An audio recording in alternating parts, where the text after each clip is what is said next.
bem? Parabéns por ter adquirido esse material. Eu creio que nós vamos passar para você aqui nos próximos 50 minutos, vai fazer uma grande diferença na sua vida. Como você viu pelo título, como ter sucesso. Quem não quer sucesso? Todo mundo quer sucesso. Só que estatisticamente, somente 5% da população do mundo conseguem sucesso. E eu vou mostrar para você que sucesso é uma ciência. Do mesmo modo que você aprende física, que você aprende química, que você aprende matemática, você pode aprender a ter mais sucesso na sua vida. Imagine um indivíduo caminhando num cabo de aço de um prédio para outro. Para o indivíduo caminhar nesse cabo de aço, 3 coisas são necessárias. Primeiro, ele tem que querer. Se ele não quiser, ele não anda. Segundo, ele tem que saber. Se ele não souber, ele cai. Terceiro, tem que haver cabo de aço, porque mesmo que ele queira, mesmo que ele saiba, se não houver cabo de aço, não há possibilidade. Na vida, ocorre o mesmo. Você tem que, para acontecer qualquer coisa na sua vida, você tem que querer. Motivação é muito importante. Só motivação não resolve nada. Sem motivação você não faz nada. Você tem que saber, significa conhecer o caminho das pedras, conhecer a estratégia, e você tem que ter a oportunidade. Oportunidade essa que é gerada através da nossa interatividade com os outros. Quanto mais você interagir, mais rico você vai ficar. Pois é, para você ter sucesso, ser bem-sucedido na sua vida, não é só ter sucesso. Ser bem-sucedido na sua vida é como fazer um bolo. Você não faz um bolo só com manteiga, nem só com ovos, nem só com farinha. Você precisa de uma série de ingredientes. Eu vou mostrar para você quais são os ingredientes necessários para você ter sucesso. Bom, vamos começar então, né? Vamos começar com a base. Você não constrói uma casa começando pelo teto, não é verdade? Você faz o alicerce. Então vamos fazer o alicerce. A primeira coisa que nós temos que levar em consideração é a nossa autoimagem, a nossa autoestima. Como que nós respeitamos a nós mesmos? O seu desempenho, tanto pessoal quanto profissional, nunca será maior do que a sua autoimagem. A boa notícia que eu tenho para você é que a nossa autoimagem é linguística. Nós somos animais linguísticos. Linguagem nos diferencia dos outros seres e nos faz humanos. Então, através da linguagem, nós criamos a nossa autoimagem. Através da linguagem, nós podemos recodificá-la. Isso que é beleza. Para você ir a qualquer lugar na vida, você tem que saber de onde você está saindo, não é verdade? Se você liga para mim e pergunta como é que eu chego aí, eu vou perguntar onde você está. Se você disser para mim não sei, eu não vou poder lhe ajudar. Na vida é a mesma coisa. Para você ir a qualquer lugar, você tem que saber de onde você está saindo. Então, a primeira coisa que você tem que descobrir, como é que está a sua autoimagem? Como é que está a sua autoestima? Você manifesta a sua autoimagem através de várias áreas da sua vida.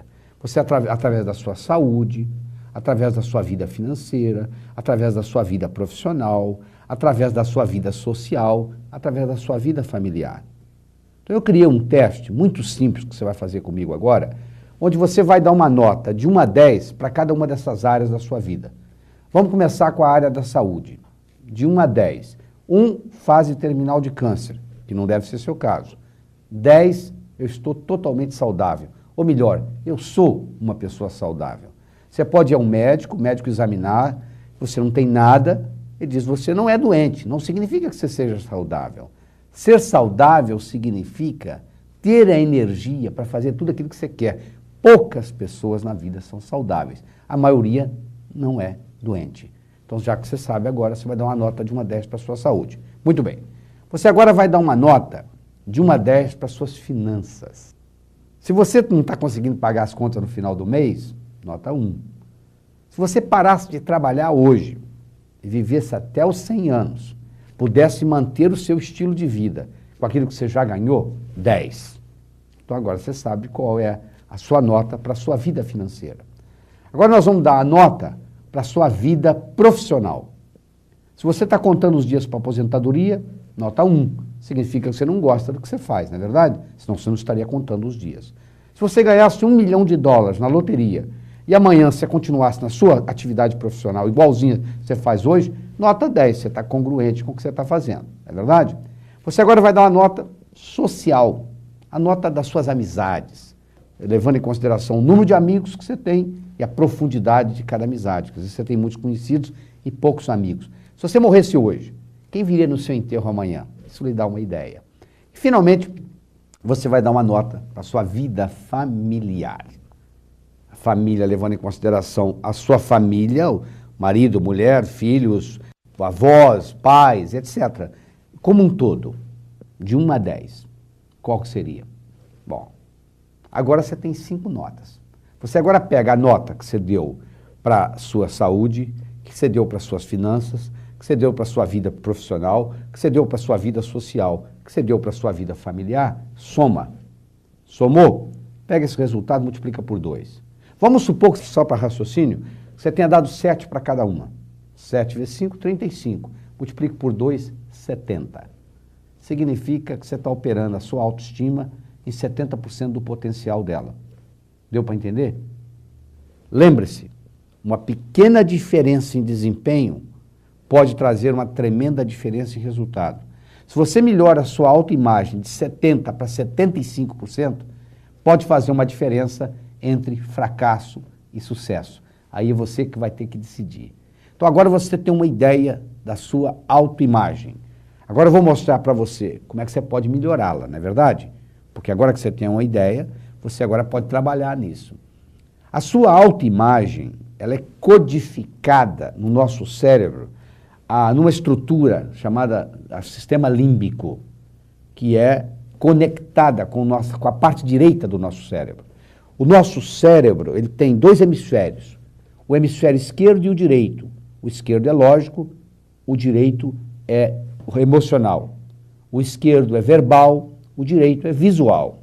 E assim por diante. O esquerdo é detalhista, o direito é global. Então essa é esquerdo e direito.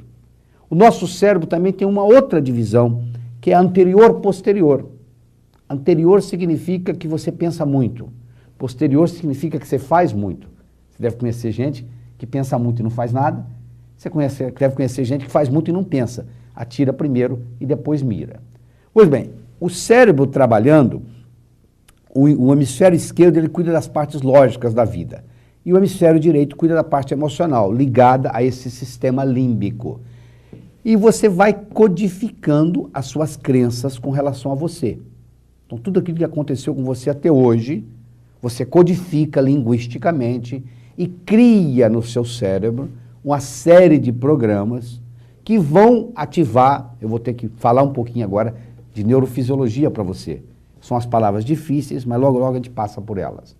Na base do nosso cérebro existe uma estrutura chamada substância reticular ativadora ascendente, que é abastecida pelo saldo exergônico do bioquímico celular. Falei que eu ia falar difícil? Assim que nós conversamos entre nós médicos. Então deixa eu explicar para você o que isso significa. Quando você levanta o seu braço, você despende mais energia do que é necessário para levantar o braço. Essa energia que sobra é canalizada pelos nervos e estimula a substância reticular, que estimula o cérebro, mantendo você no estado de vigília. Essa é uma das funções da substância reticular ativadora ascendente. A outra função que nos interessa aqui hoje é que a substância reticular ativadora ascendente, ela funciona como secretária executiva do cérebro. Então, o cérebro, como não pode manusear mais do que 5 a 9 informações de cada vez, por exemplo, você não estava prestando atenção no dedão do seu pé direito, até que eu falei, nem tampouco na ponta do seu nariz, nem tampouco no lóbulo da orelha esquerda, porque você não pode fazer isso tudo ao mesmo tempo e prestar atenção no que eu estou falando. O seu cérebro determina o que é importante. Então o que acontece? O cérebro fala para a substância, fala entre aspas, para a substância reticular ativadora ascendente, o que ele quer ficar sabendo, o que ele não quer ficar sabendo. Então essa substância funciona como um filtro. E as suas crenças determinam esse filtro. Uma menina que foi abusada sexualmente aos 12 anos de idade e decide que o homem não presta, a partir daquele dia, ela só vai ver o homem que não presta. Porque na hora que aparecer um homem que presta, o cérebro dela não vai ver, porque a substância reticular vai bloquear. Então, o que nós temos que fazer é modificar essas crenças que estão bloqueando a substância reticular ativadora ascendente. Como é que a gente bloqueia? Então vamos lá. Primeiro, nós temos que aprender a trabalhar com visualização. Hoje está provado na medicina que uma visualização bem feita, o cérebro não sabe se você só pensou naquilo ou aquilo realmente ocorreu.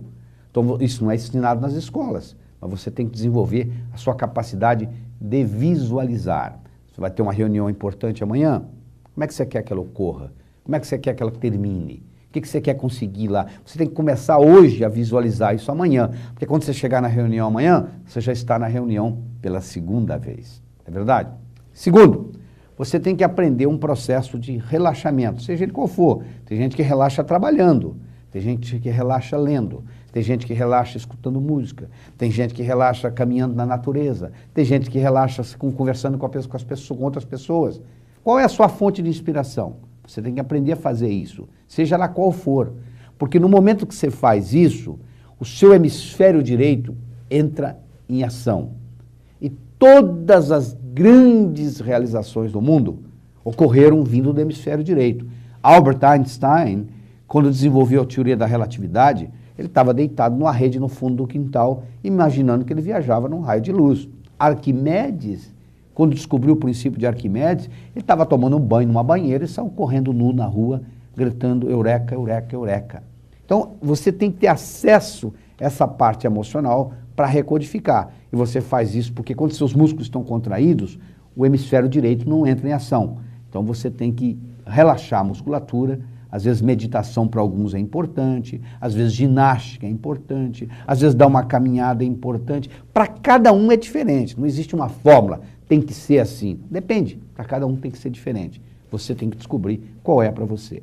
Outra coisa importante que você tem que usar para desenvolver a sua autoestima é você entender que semelhante atrai semelhante.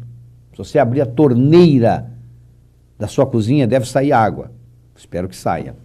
Essa água vai para onde? Ah, para o esgoto, né? E o esgoto vai para onde? Ah, para o rio. O rio vai para onde? Para o mar. Ah, para onde que a água foi? Para a água. Você vê que a água procurou água. Para onde você acha que vai dinheiro? Para gente pobre? Não.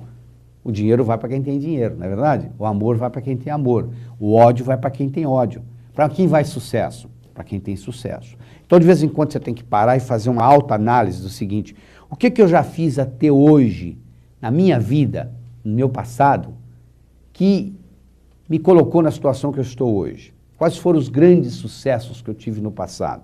Quando você analisa isso, você coloca o seu cérebro numa situação de sucesso. E sucesso chama sucesso. Não é verdade? Outro mecanismo interessante é você aprender a sorrir mais. Você sabia que hoje está provado que toda vez que você sorri, mesmo forçado, você libera um hormônio anti-estresse, que é a beta-endorfina. As mulheres toleram o estresse melhor do que os homens, sabia disso? Por quê? Porque as mulheres sorriem mais do que os homens. Se você ficar no lobby de um hotel, observando um casal sair de um elevador, você vai ver que a mulher sai sorrindo e o homem sai de cara feia. Geralmente é assim. Então, uma das explicações por que as mulheres vivem 8 a 9 anos mais do que os homens, você já percebeu que tem muito mais viúva do que viúvos na sociedade? Você nunca viu uma excursão de viúvos para Foz do Iguaçu? E aqui de São Paulo sai toda semana uma excursão de viúvas para Foz do Iguaçu? Porque as mulheres vivem mais do que os homens. Você pode dizer, ah, mas também elas casam com os homens mais velhos. Eu sei, ela casa com o mais velho em média 3 a 4 anos. Elas estão viúvas 8. E uma das explicações que se tem hoje, porque as mulheres vivem mais do que os homens, é porque elas toleram o estresse melhor do que os homens. E um dos mecanismos de tolerar o estresse é sorrir mais. Para você sorrir, você utiliza 28 músculos. Para você franzir a testa, você utiliza 32. Sorria, nem que seja por economia. Eu estou mostrando para você até agora que você pode melhorar a sua autoestima. Se você quiser ser bem-sucedido na vida, você tem que começar por aí. Eu disse antes, a gente constrói uma casa não começando pelo teto. A gente constrói começando pelo alicerce.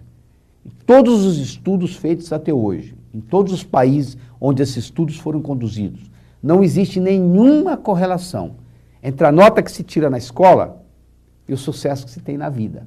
Sabia disso? Você tinha colegas medíocres na escola que hoje são empresários famosos. Você tinha pessoas que tiravam o primeiro lugar, que hoje estão desempregados. E vice-versa também. Não existe correlação.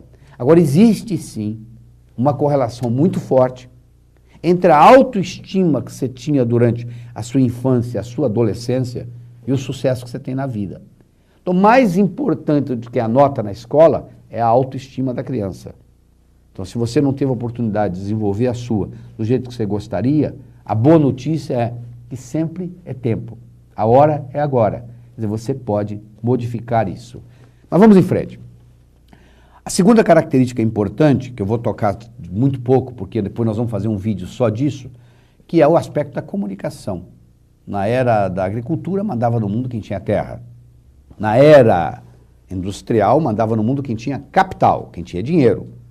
Hoje, a moeda mudou. Muita gente não se deu conta disso ainda. A moeda hoje chama-se informação. Você é rico ou pobre em informação. Só que informação é um produto interessante. Primeiro, é um produto altamente perecível. Se eu lhe der um jornal de ontem, mesmo que você não tenha lido, você vai dizer, não quero, já li. Já é de ontem, já está velho. Mesmo que você não tenha lido. Segundo, só tem validade quando comunicado. O que adianta você ter um conhecimento na sua cabeça se você não souber passá-lo? Não adianta nada. O que adianta o conhecimento estar dentro do computador ou dentro da gaveta? Não resolve nada. Comunicação se tornou essencial, tanto no seu sucesso pessoal quanto no seu sucesso profissional. Esse assunto é tão importante que nós decidimos fazer um vídeo só de comunicação. Então, eu recomendo você depois adquirir o vídeo de comunicação para o sucesso, para você ter um vídeo só desse assunto, de tão importante que é. É importante em vendas, é importante em marketing. Lembre-se que eu falei, quanto mais você interagir, mais rico você vai ficar. O terceiro ingrediente desse bolo que nós estamos conversando é a sua habilidade de estabelecer metas. Uma coisa é sonho, outra coisa é meta, outra coisa é realidade. É diferente. Sonho é quando você não tem data. Você quer transformar um sonho numa meta? Coloque uma data. Tudo aquilo que você colocou na categoria de algum dia não vai acontecer. Porque o cérebro funciona assim. O dia que algum dia chegar, nós vamos fazer. Como não existe algum dia no calendário, o tempo passa. Você tem que pegar os seus sonhos e transformar em metas. Eu acredito, que os maiores tesouros do mundo estão enterrados no cemitério. São pessoas que viveram a vida inteira e não tiveram a oportunidade de transformar os seus sonhos em metas e suas metas em realidade. Então, para transformar um sonho numa meta, você coloca uma data. Para transformar uma meta em realidade, várias coisas são necessárias. Primeiro, a meta tem que ser sua. Por que você vai estudar medicina? Ah, porque o papai gosta. Manda o seu pai fazer o vestibular de medicina. Não é verdade? Você tem que cuidar das suas metas. Já é difícil cuidar das suas. Se você for realizar a meta dos outros, fica muito complicado. Então ela tem que ser sua. Segundo, ela tem que ser grande. Para valer a pena, poxa. Porque você tem que mirar na lua. Se você errar, você vai estar entre as estrelas. Mas não pode ser grande demais também, senão você desanima. Se você tem uma meta muito pequena, muito abaixo da sua capacidade, você vai ter uma vida tediosa, vai surgir tédio na sua vida. Se você tiver uma meta enorme, muito acima da sua capacidade, você vai ter ansiedade. Por isso que o Tao diz que o certo é o caminho do meio. Ou seja, não pode ser nem tédio nem ansiedade. A meta não pode ser nem pequena demais, porque senão você vai ser tedioso, vai ficar tedioso, nem grande demais, porque senão você vai ficar ansioso. Então você tem que decidir, para cada um é diferente. O que é remédio para um pode ser veneno para outro. Você vai ter que decidir o tamanho da sua meta. A sua meta tem que ser específica. Está provado hoje que a especificidade trabalha. O que quer dizer isso? Você quer um carro? Quero. Quero comprar um carro. Que cor? Que marca? Como é que é o estufamento? Como é que é o painel? Quanto mais você puder entrar no detalhe, na sua imaginação, Einstein já dizia, imaginação é mais importante do que conhecimento. Então você tem que trabalhar com a imaginação com especificidade, sabendo que aqui exatamente é aquilo que você vai sentir quando você adquirir aquela meta. Você vai ver daquela cor, você vai sentir aquela textura, você tem que fazer aquilo ficar cada vez mais real para você. Você tem que saber onde você está com relação à meta. Nós já dissemos isso antes. Para você ir a qualquer lugar, você tem que saber de onde você está saindo. Então, onde você está com relação à meta. Se você tem uma meta muito grande, sabe o que você tem que fazer? Você tem que cortá-la em pedacinhos. Você não come um salame inteiro de uma vez. Você come fatia por fatia. Você quer escrever um livro? Você não precisa escrever um livro. Escreva um capítulo. O capítulo é muito? Escreva uma página. Escreva um parágrafo. Escreva uma frase. Uma frase mais outra faz o parágrafo. Mais outro faz a página. Mais outro faz o capítulo. Mais outro faz o livro. Muita gente não consegue fazer coisas na vida porque quando pensa na meta, pensa nela toda junta. Não, você tem que fracioná-la. Tem que cortá-la em fatias. É muito importante. E é muito importante você trabalhar com metas a curto, a médio e a longo prazo. Porque se você trabalhar com metas só a curto prazo, qualquer coisa lhe incomoda. Se você trabalhar com metas a muito longo prazo, você também não tem motivação. Poucas são as pessoas que conseguem manter uma motivação numa meta que vai ocorrer daqui a 10 anos. A maioria das pessoas tem, a grande maioria trabalha com metas com 6 meses, 1 ano, porque se não vê o resultado é complicado. Tem estudos mostrando que pessoas que recebem remuneração uma vez por semana, ou de 15 em 15 dias, ou de mês em mês, dependendo do nível intelectual da pessoa, faz uma diferença enorme. Por exemplo, um trabalhador braçal, se você for pagar ele uma vez por mês, a produtividade dele cai. Se você trouxer para uma vez por semana, a produtividade aumenta. Está provado isso. Por quê? Porque um trabalhador braçal, ele não consegue ver um mês na frente. Amanhã já é o futuro para ele. Então faz uma diferença. E para nós também faz. Para cada um é diferente. Você tem que avaliar o seguinte, até onde vai o seu futuro? Porque se você começar a fazer metas muito longas para o futuro, um futuro longínquo, você não vai ter a motivação necessária para levantar segunda-feira de manhã e se considerar aquele o melhor dia da semana. Não é verdade? Então existe uma série de características para você fazer a meta virar realidade. Você também tem que fazer o seguinte, você tem que fazer metas em diferentes áreas da sua vida. Você não pode cuidar só do corpo, ou não cuidar do corpo. A maioria não tem respeito pelo corpo. Você tem que ter meta social. Você não é um animal isolado numa ilha. Nós somos animais sociais, nós temos que ter uma meta social. Nós temos que ter uma meta financeira. É muito importante isso. Tem muita gente, ainda tem um paradigma antigo na cabeça, de que quando eu me aposentar, você sabia que o sistema de aposentadoria está quebrado? Provavelmente quando você se aposentar, não vai ter mais aposentadoria. E hoje as pessoas vivem mais. A medicina tem provado que uma pessoa que completa 65 anos de idade, hoje, ela tem uma chance enorme de viver até os 85, 90. Então, quanto tempo você vai passar depois dos 65? Então, você tem que programar isso, porque você está planejando se aposentar aos 65, você vai ficar muito tempo de pijama assistindo televisão, quase um quarto de século. Então, você tem que criar uma programação para depois dos 65. Você tem que mudar essa característica. Você tem que ter meta familiar, importante. Mas você não pode colocar toda a sua energia na família. Os seus filhos são muito importantes, tão importantes quanto você, nem mais nem menos. Existe uma síndrome nos Estados Unidos chamada síndrome do empty nest, a síndrome do ninho vazio. O que é isso? É a dona de casa que só se dedica aos filhos, os filhos crescem, vão embora, como nós fomos, e essa mãe agora entra em profunda depressão, porque a vida perde sentido para ela, porque ela só cuidava dos filhos, os filhos cresceram. Nós chamamos isso em psiquiatria de neurose de alívio. Eles dizem, agora não tem mais aquele problema, agora não tem mais, e agora, o que nós vamos fazer? Então você tem que tomar cuidado. Eu recomendo que você nunca deve colocar todos os seus ovos numa mesma cesta. Alguém pode vir carregar a cesta, você fica sem ovos. Então você tem que diversificar. Você tem que ter interesses diferentes. Você tem que ter seu interesse profissional, você tem que ter seu interesse pessoal, você tem que ter seu interesse de lazer, você tem que ter interesses diferentes. O seu interesse familiar. Por quê? Porque se você tem só um interesse e aquilo é tirado de você, você entra em profunda depressão. A outra meta que você tem que ter é a meta espiritual. Teilhard de Chardin, o teólogo jesuíta francês, ele tinha uma frase que dizia o seguinte: nós não somos seres humanos tendo uma experiência espiritual. Somos, sim, seres espirituais tendo uma experiência humana. Quer dizer, nós estamos tendo uma experiência nessa vida. Essa vida é uma escola, nós estamos passando por essa escola. Eu acho que depois que nós morrermos, depois que nós transcendermos, depois que nós mudarmos nosso endereço cósmico, Quando nós chegarmos lá do outro lado, nós vamos fazer duas perguntas. A primeira pergunta é a seguinte: o que você aprendeu lá? E a segunda pergunta é: como que a sua passagem por lá fez do planeta Terra um lugar melhor para aqueles que virão depois? Se você for capaz de responder apropriadamente a essas duas perguntas, valeu a pena você ter vivido. Então você está vendo que estabelecer metas é quase um processo científico, que você pode trabalhar nisso. Agora, uma coisa importante que você tem que manter em mente é o seguinte: se você se concentrar naquilo que você não quer, ao invés de se concentrar naquilo que você quer, é como se você estivesse dirigindo um carro olhando pelo retrovisor. Você sabe de onde você está vindo, mas você não sabe para onde você está indo. Eu vou explicar melhor.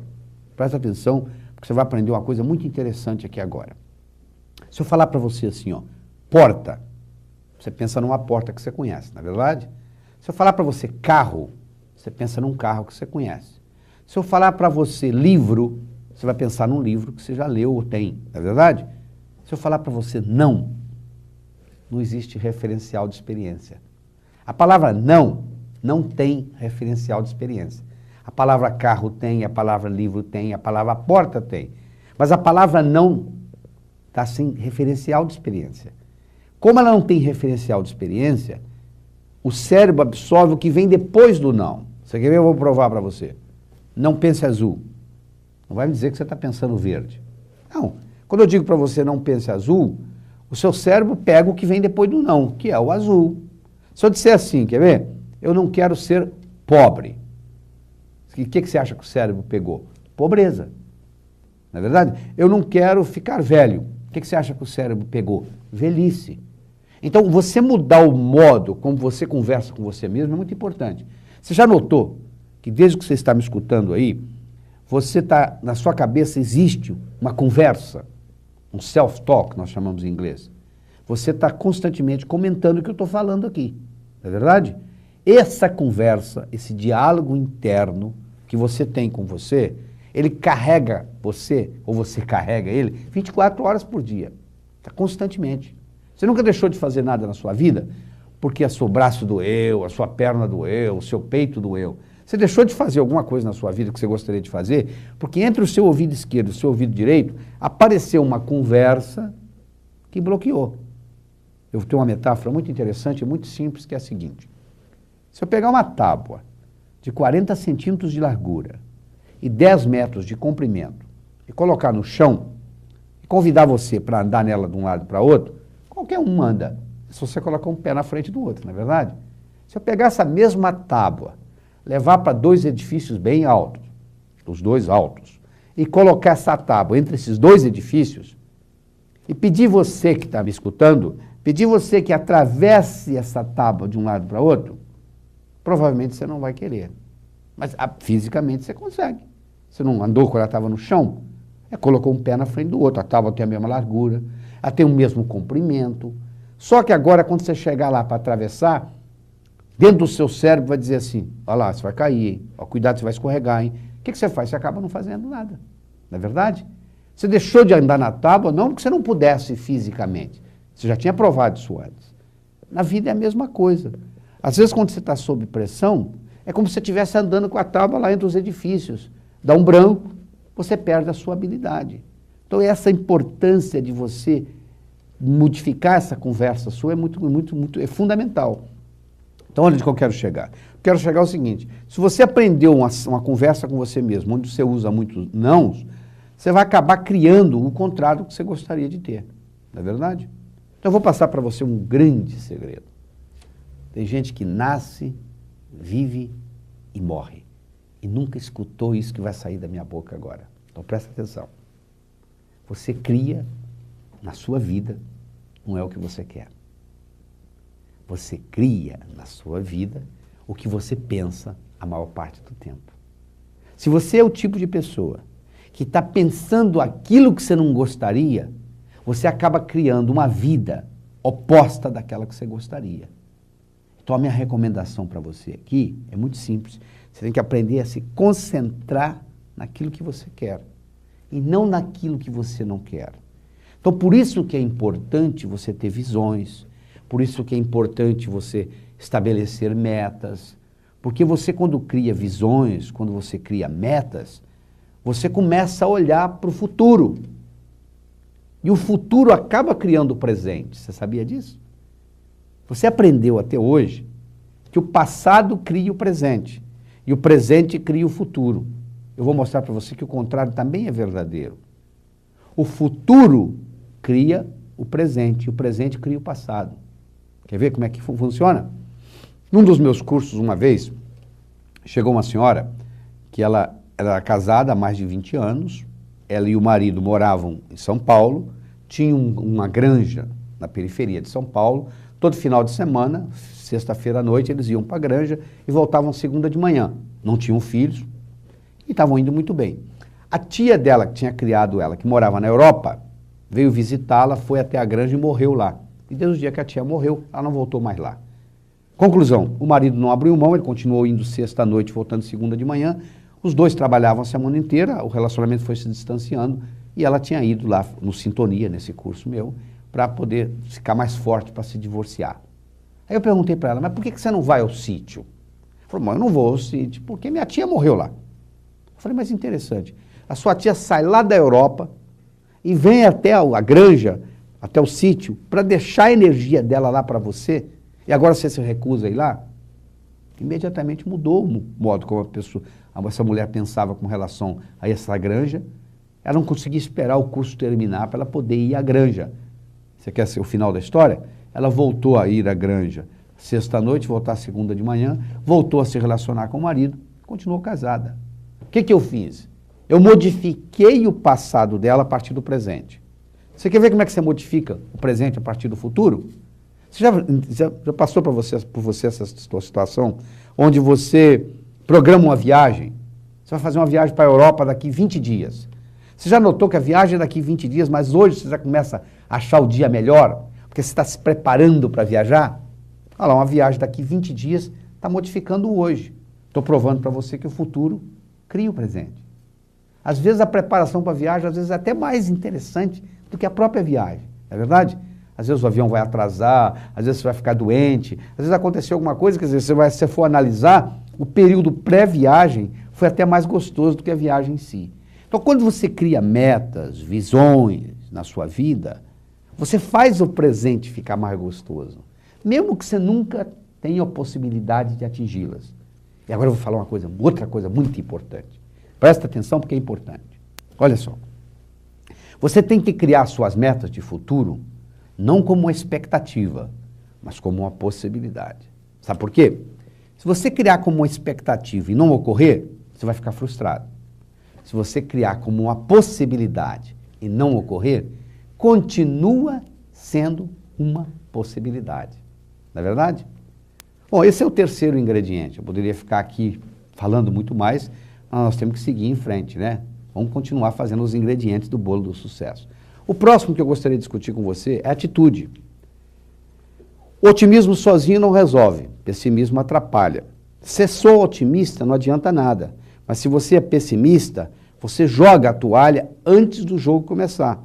E hoje está provado na psicologia que um pessimista pode aprender a ser otimista. Porque o que diferencia o pessimista do otimista é que o otimista, quando ocorre uma coisa boa, o otimista pensa que essa coisa boa vai ocorrer sempre e em qualquer lugar. O pessimista já é o contrário. Quando ocorre uma coisa ruim, ele vai pensar que é sempre em todo lugar. Quando para o pessimista ocorre uma coisa boa, ele pensa que é só naquele momento, só naquele local.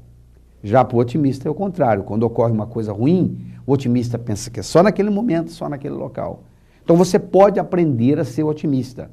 Mas claro que você tem que passar por um processo de fazer isso. Existem pessoas que são doentiamente otimistas e pessimistas.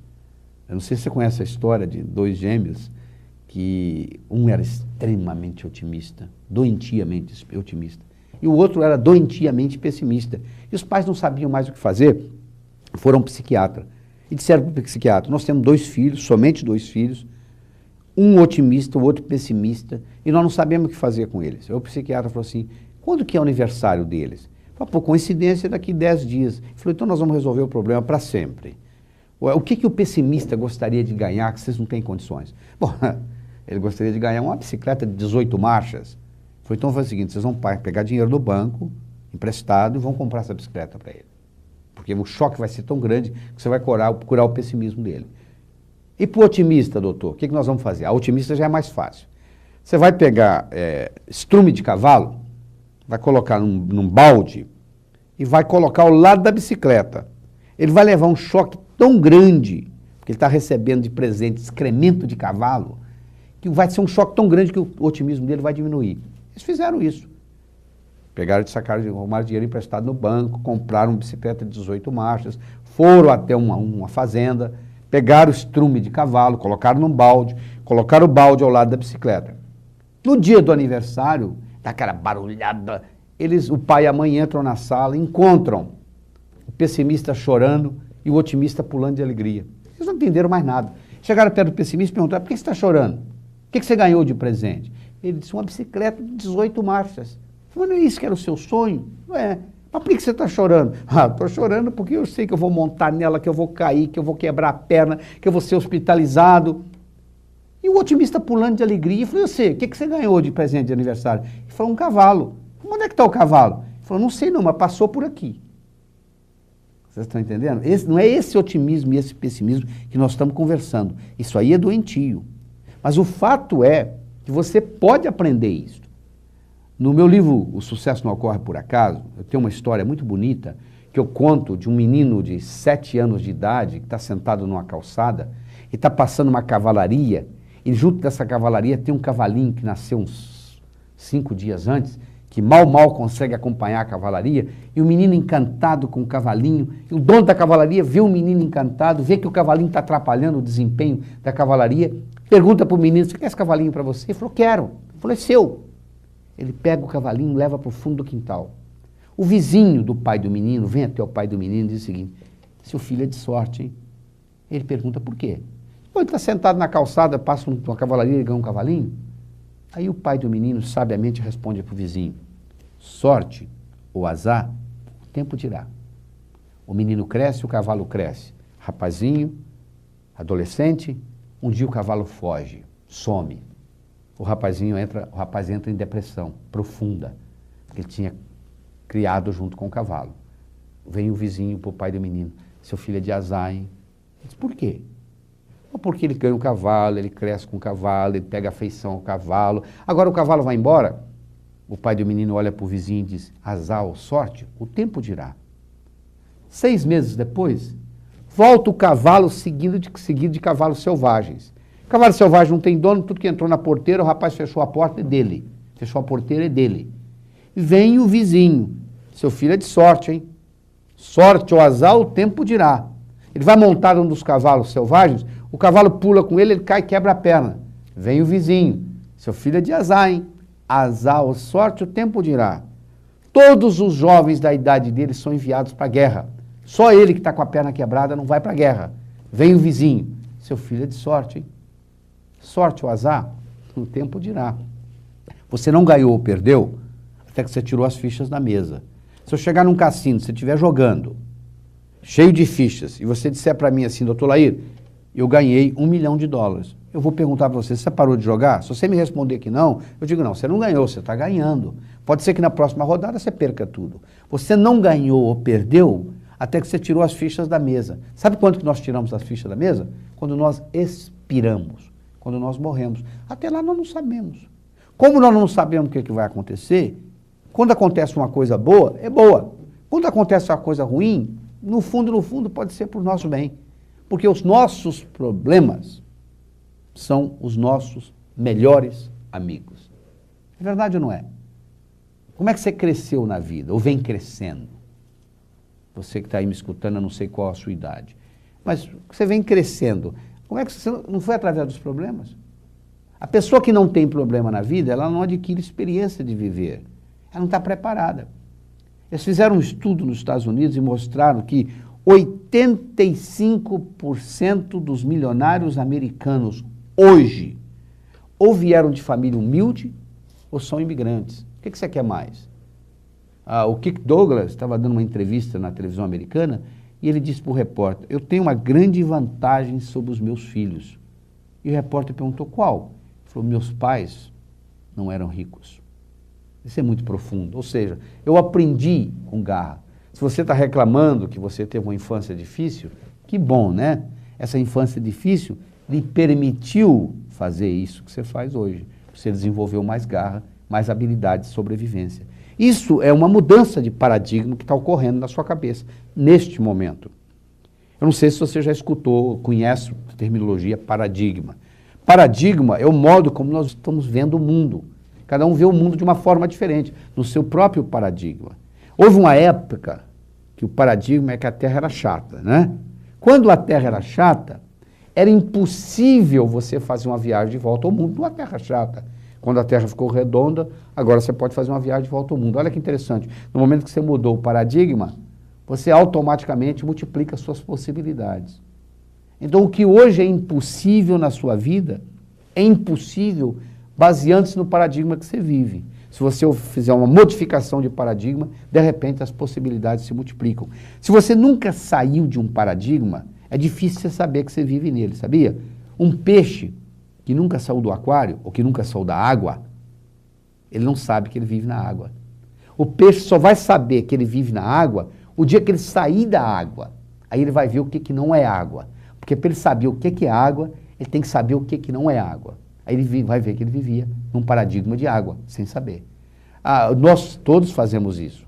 Então, uma recomendação que eu tenho para você, nesse momento, é a seguinte: se você puder viajar, é muito importante. Porque quando você viaja, você conhece novos povos, novas culturas, novos paradigmas. Isso mexe com a sua cabeça. Ou se você não consegue viajar fisicamente, viaje mentalmente. Sabe o que é viajar mentalmente? É você, toda manhã, fazer a seguinte pergunta: o que é hoje impossível na minha vida? Mas se fosse possível, mudaria para melhor. Se você fizer essa pergunta todos os dias, o que é hoje impossível na minha vida? Mas que se fosse possível, mudaria para melhor, você vai ser um paradigm shifter. Você vai ser um mudador de paradigmas. Porque essa pergunta, ela desencadeia um processo de possibilidades. Albert Einstein já dizia que o segredo não é saber as respostas. O poder está na formulação das perguntas. Bom, com isso, nós concluímos mais um item. Agora nós vamos passar para um item muito interessante.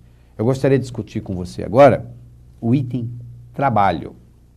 Porque se você dorme 8 horas por noite e o dia tem 24 horas, sobram 16, não é verdade? Se você trabalha 8, você passa pelo menos 50% da sua vida trabalhando. Porque enquanto você está dormindo, não conta, você está dormindo. Na realidade, você tem as 16 horas que você passa acordado. Se você passa 8 horas trabalhando, você passa 50% da sua vida trabalhando. Se você não se autorrealizar no seu trabalho, meus pêsames, você está jogando 50% da sua vida fora. Estudos mostram que pessoas que trabalham querem 3 coisas e na ordem que eu vou falar. Só essas 3 coisas mais importantes. Querem autorrealização. Não é verdade? A pessoa quer se autorrealizar. Você muitas vezes mudou de emprego porque você não estava se autorrealizando. Querem bom pagamento. Ninguém trabalha de graça, não é verdade? Você tem que receber. E terceiro, querem oportunidade de crescimento e promoção na empresa. Se não houver oportunidade de crescimento e promoção, você também não está interessado. E para provar isso, eles fizeram o seguinte: eles foram numa empresa na Califórnia e dobraram o salário de todos os empregados da empresa. Todos, sem exceção. Um ano depois, as reclamações eram as mesmas. A sintomatologia não tinha mudado. Ou seja, eles continuavam reclamando da mesma coisa, mostrando que você não pode motivar uma pessoa somente com dinheiro. Dinheiro é importante, mas existem coisas mais importantes do que o dinheiro. Essa é a grande realidade. Então, você tem que entender isso. A outra coisa que você tem que entender em trabalho é que as pessoas que chegaram a ser milionárias, mas que começaram uma vida trabalhando para os outros, elas tinham uma característica interessante. Todas as vezes que elas trabalhavam para alguém, elas trabalhavam como se a empresa fosse delas. Elas administravam como se a empresa fosse delas. Elas faziam a lucratividade como se a empresa fosse delas. O que acontece com a maioria dos empregados? Eu não vou me esforçar muito, porque essa empresa não é minha. O dia que eu abrir a minha, aí sim, eu vou colocar todo o meu entusiasmo. O que acontece? Quando você abre a sua, você não tem know-how para abrir empresa. Aí você acaba falindo. A mortalidade empresarial infantil brasileira é uma coisa absurda. As estatísticas mostram que de cada 100 empresas abertas no Brasil, somente 5 completam 5 anos de vida. A maioria morre na infância. Mortalidade empresarial infantil muito alta. Porque são pessoas que, quando trabalhavam para os outros, não davam muita bola. Então a minha recomendação é o seguinte: você na realidade trabalha para você mesmo. Você pode ter um patrão que lhe dá um salário, que lhe dá condições. Mas se você melhora, quem melhora é você. O dia que você sair de lá, você vai levar essa melhora com você. Pense nisso. Porque as pessoas que chegaram a ser milionários são pessoas que, quando trabalhavam com alguém, tinham esse tipo de atitude. Eu quero discutir uma outra coisa importantíssima aqui, que talvez valha a pena você estar aqui me escutando, que é a diferença entre eficiência e eficácia. Tem gente que nasce, vive e morre e nunca soube fazer essa distinção entre essas duas palavras. Então vamos lá. Eficiência significa fazer bem feito. Eficácia significa fazer o que precisa ser feito. Não adianta você fazer bem feito uma coisa que não precisa ser feita. Não é verdade? Então você tem que checar, toda vez que você for investir tempo ou dinheiro em alguma coisa, a primeira pergunta que você tem que fazer é o seguinte: isso necessita ser feito ou não? Porque se não houver necessidade, por que você vai investir energia e dinheiro? É o exemplo, por exemplo, da burocracia. Você sabe que o Brasil é um país extremamente burocrata. Eu sempre digo nos meus cursos que a única coisa que nos salva da burocracia brasileira é a sua própria ineficiência. Porque se ela fosse um pouco mais eficiente, nós estaríamos perdidos. Agora, eficácia é fazer o que precisa ser feito.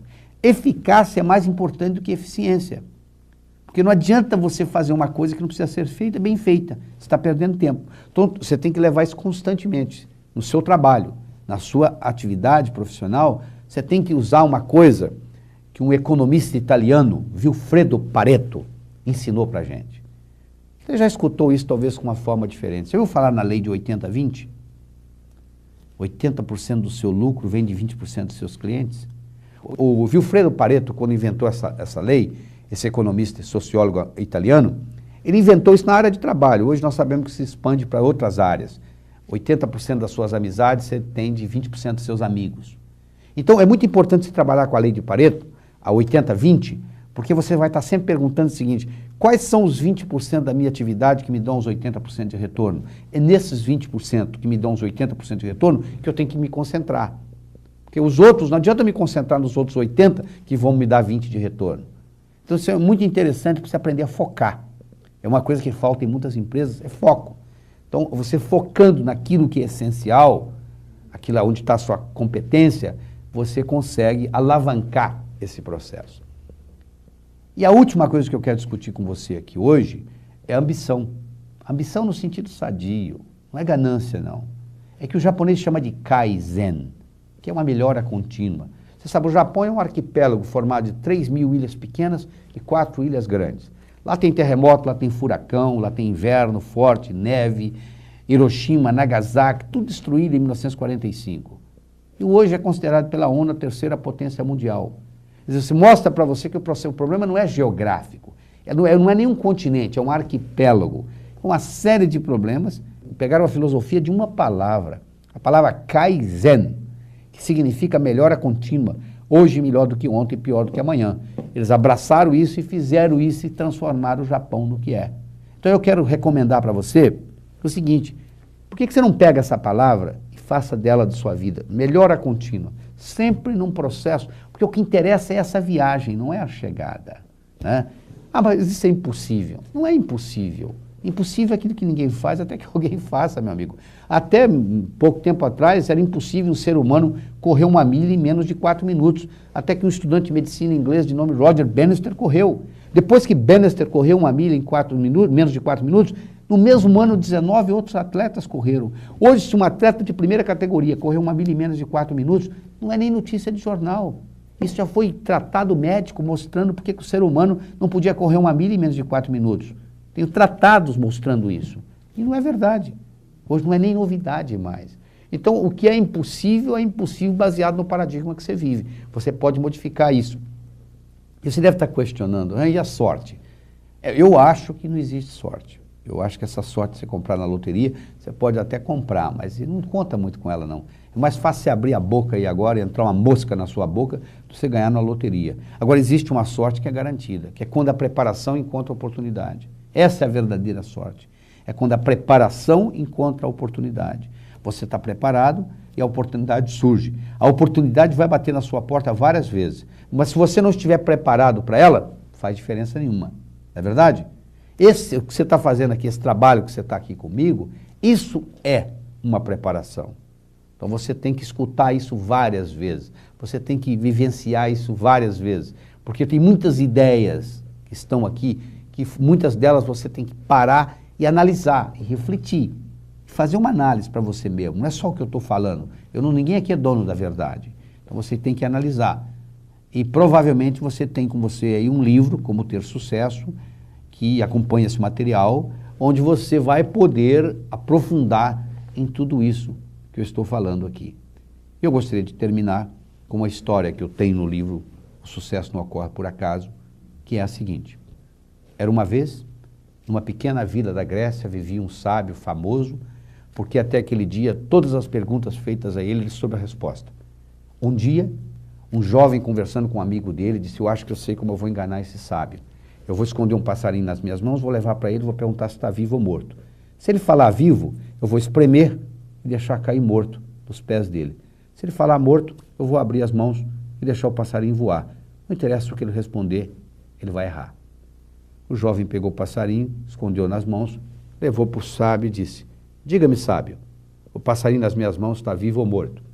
O sábio olhou para ele e disse: jovem, a resposta está nas suas mãos.